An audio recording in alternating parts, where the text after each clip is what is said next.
kita akan belajar tentang alat ukur pada besaran pokok, besaran turunan, dan konversi besaran turunan. Sebelumnya, mari kita mengingat kembali. Jadi, besaran pokok yang kita pelajari ada 7. Mulai dari panjang, massa, waktu, suhu, kuat arus listrik, jumlah zat, dan intensitas cahaya. Nah, selanjutnya kita akan belajar tentang alat-alat ukur yang digunakan untuk mengukur besaran pokok. Yang pertama adalah besaran panjang. Untuk mengukur besaran panjang, kita bisa menggunakan meteran, penggaris, mikrometer skrup, dan jangka sorong. Seharusnya pada bab ini kita belajar untuk menggunakan jangka sorong dan mikrometer skrup dengan alat yang sesungguhnya. Tapi karena kita tidak bisa bertatap muka, jadi sekarang kalian cukup tahu saja dulu bahwa alat untuk mengukur panjang selain menggunakan penggaris, bisa juga dengan jangka sorong dan mikrometer skrup. Jangka sorong dan mikrometer skrup ini emang jarang kita gunakan karena alat ini mempunyai ketelitian yang lebih kecil daripada penggaris. Contohnya, mikrometer skrup, dia bisa digunakan untuk mengukur tebal halaman pada buku atau selembar uang koin. Kemudian alat ukur massa. Ada beberapa jenis timbangan atau neraca. Di antaranya saya sebutkan contohnya ada timbangan gantung, ada timbangan dapur, ada timbangan duduk, ada neraca Ohaus, dan masih banyak yang lainnya.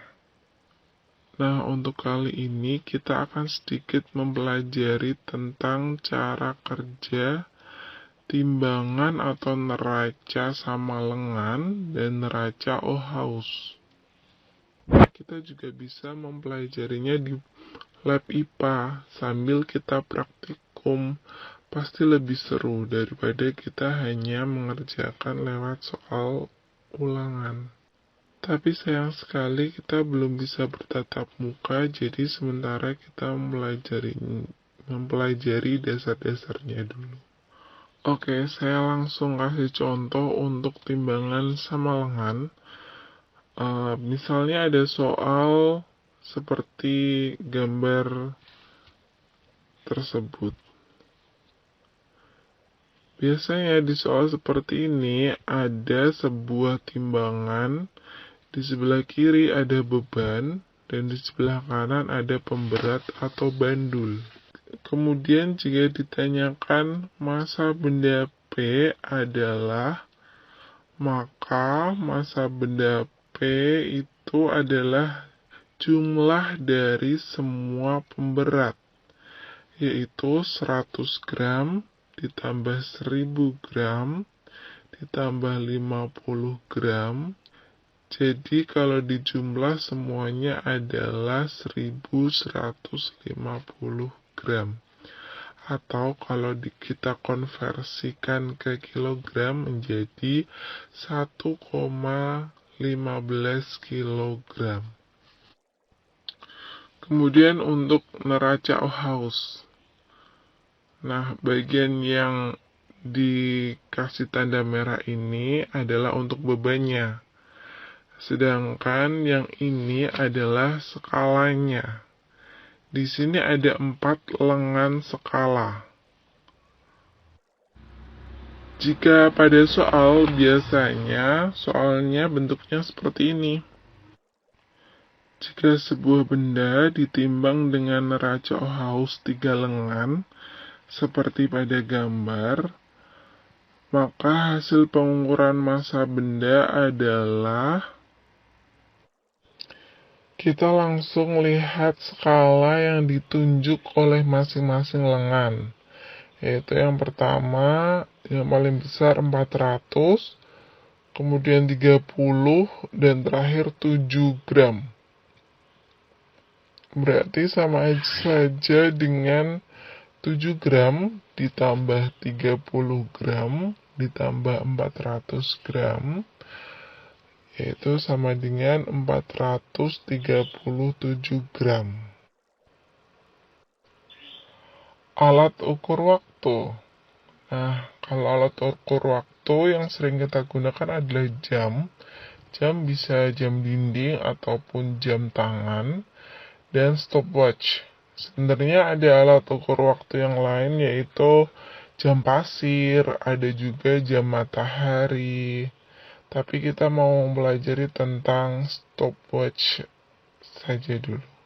Jika kalian menggunakan stopwatch analog yang seperti pada gambar ini, cara membaca stopwatch analog adalah untuk yang lingkaran kecil, pada skala yang kecil itu menunjukkan menit. Sedangkan skala yang besar ini menunjukkan detik.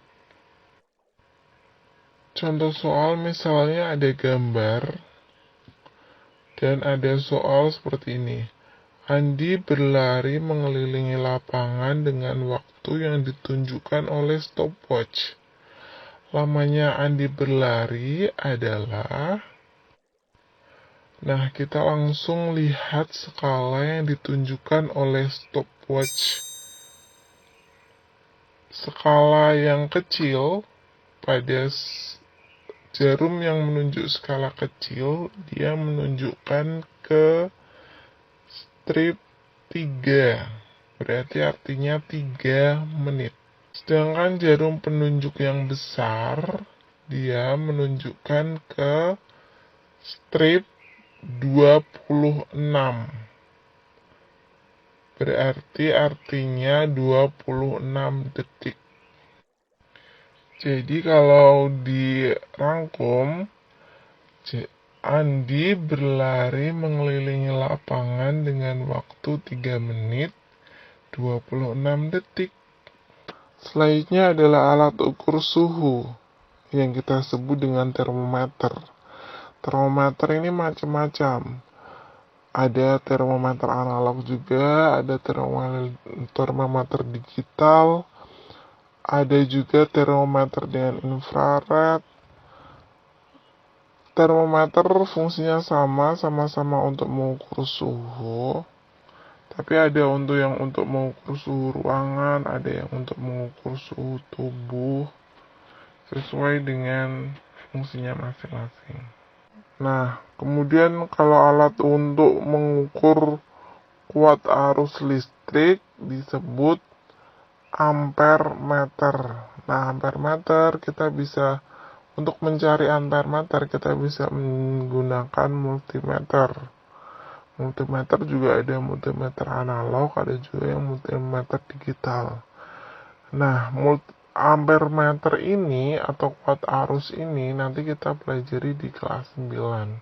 Semoga pandemi ini cepat berakhir, jadinya kita bisa praktikum menggunakan alat ukur kuat arus di laboratorium IPA. Nah, yang terakhir adalah alat ukur untuk mengukur intensitas cahaya. Disebut luxmeter. Kalau yang ini kita tidak melakukannya di SMP. Mungkin nanti SMA kalian bisa mendapatkan pelajaran ini. Jadi di SMP ini nanti kita cuma mempelajari dari panjang masa waktu, suhu, kuat arus.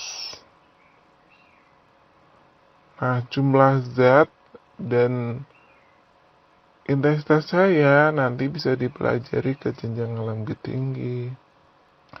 Setelah dari besaran pokok, kita langsung ke besaran turunan. Besaran turunan itu apa? Besaran turunan adalah besaran-besaran yang satuannya diturunkan dari besaran pokok. Besaran turunan ini beda dengan besaran pokok. Kalau besaran pokok cuma ada 7, jadi panjang, masa, waktu, suhu, kuat arus, jumlah zat, intensitas cahaya. Tapi kalau besaran turunan ini banyak sekali jumlahnya. Ya, nggak perlu kalian hafalin, soalnya banyak sekali. Kalian cukup memahaminya saja. Nah, ini saya berikan contoh beberapa besaran turunan yang sering kita gunakan dalam kehidupan sehari-hari. Ada luas, ada volume, ada konsentrasi larutan, ada kecepatan, percepatan, ada mungkin berat, gaya, terus ada eh, macam-macam, ada energi, dan masih banyak yang lainnya. Nanti kita pelajari seiring berjalannya waktu. Nah, yang dimaksud besaran-besaran yang satuannya diturunkan dari besaran pokok itu, contohnya luas. Kalian sudah tahu bahwa luas persegi adalah sisi kali sisi. Nah, sisi itu satuannya adalah meter, satuan internasionalnya, sistem internasional. Nah, berarti sama aja meter kali meter satuannya. Nah, meter kali meter, kalau disingkat itu sama aja dengan meter kuadrat. Maka dari itu luas satuannya adalah meter kuadrat. Nah, meter kuadrat itu diturunkan berarti dia dari besaran pokok, yaitu besaran pokok panjang. Panjang kan satuannya meter ya. Nah, sisi kan juga panjang. Berarti luas itu dia diturunkan dari besaran pokok panjang. Seperti itu contohnya. Kemarin kita udah belajar tentang konversi besaran pokok. Kalau sekarang konversi besaran turunan. Sama saja basicnya, cuma kalau besaran turunan kan satuannya ada lebih dari satu. Misalnya ada soal 512 cm kuadrat berapa meter kuadrat. Sama saja kita buat dulu tangganya dari meter, desimeter, sentimeter kuadrat. Karena ini pangkat 2 berarti setiap naik 1 itu dikalikan 100. Nah, ini dari sentimeter kuadrat ke meter kuadrat itu naiknya 2 tangga. Berarti sama aja, kalau naik berarti dibagi, sama aja dibagi 10.000. 512 dibagi 10.000 sama dengan 0,0512. Atau kalau mau yang mudahnya, itu bisa aja kamu langsung 512 kali 10 pangkat minus 4. Kalau 10 pangkat 4 kan 10.000. Karena ini pembagian, dia naik, berarti kita mudahnya adalah tinggal dikasih minus saja. Berarti sama aja 512 kali 10 pangkat minus 4. Nah, selanjutnya contoh yang kedua. Kalau ada satuan yang bertingkat seperti ini. 72 km per jam, berapa meter per sekon? Kilometer per jam bukan satuan dalam sistem internasional ya. Satuan dari dalam sistem internasional itu yang tadi ada di besaran pokok itu. Kalau panjang ya meter, kalau waktu ya sekon. Nah, berarti kilometer dan jam itu bukan satuan SI. Nah, yang satuan SI adalah meter per sekon. Nah, jika ada soal 72 km per jam, sama dengan berapa meter per sekon? Kita ubah dulu kilometer ke meternya dulu. Nah, kilometer ke meter berarti kita buat tangga nadanya lagi. Kilometer, hektometer, dekameter, meter. Berarti turun 3 anak tangga. Kalau turun berarti sama saja dikali. Dikali 3 tangga berarti sama aja 72 dikali 1000. Kemudian untuk yang jam jadi sekon, 1 jam itu dia 3600 sekon.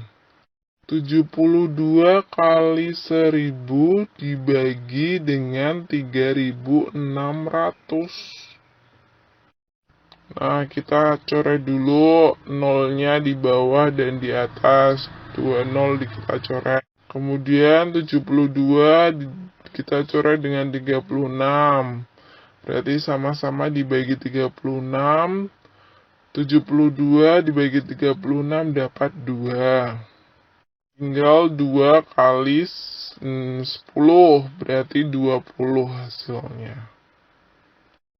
Jadi 72 km per jam sama dengan 20 meter per sekon.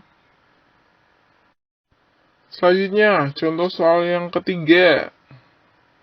Masih seputar meter per sekon dan kilometer per jam, tapi ini kita balik.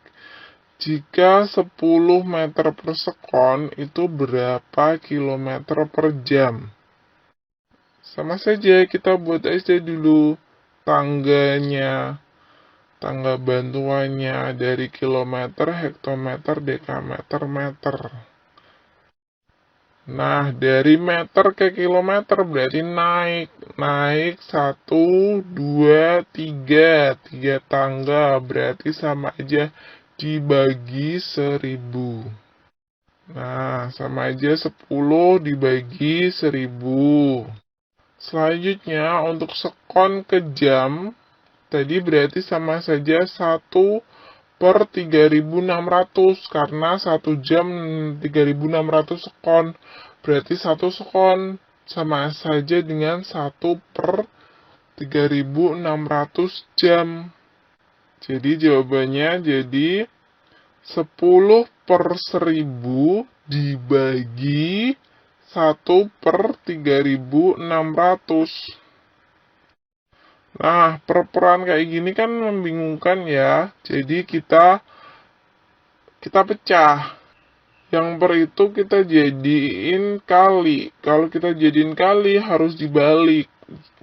Yang awalnya 1 per 3600 jadi 3600 bagi 1. Nah, jadi kita tulis 10 per 1000 kali 3600 dibagi 1. Sama saja 10 kali 3600 dibagi 1000. Kita coret lagi nolnya, 02 di belakang. Kemudian 0 di depan, kita coret juga. Berarti tinggal 36. Jadi 10 meter per sekon itu sama dengan 36 km per jam. Nah, sampai di sini dulu. Jika ada yang belum paham, coba pahami lagi video ini dengan 2 atau 3 kali lagi nontonnya. Jadi dipahami benar-benar, terus dicoba soalnya pelan-pelan, kalian pasti bisa. Jika ada yang mau ditanyakan, kalian bisa langsung saja lewat WhatsApp grup. Pelan-pelan saja belajarnya, jadi tidak usah tergesa-gesa. Selamat mengerjakan, nanti akan saya kasihkan soal lewat Google Form seperti biasa. Dan ada soal nanti yang harus kalian kumpulkan di kertas, soalnya harus kalian kerjakan dengan caranya. Nah, nanti untuk tugasnya lebih lanjut kita lewat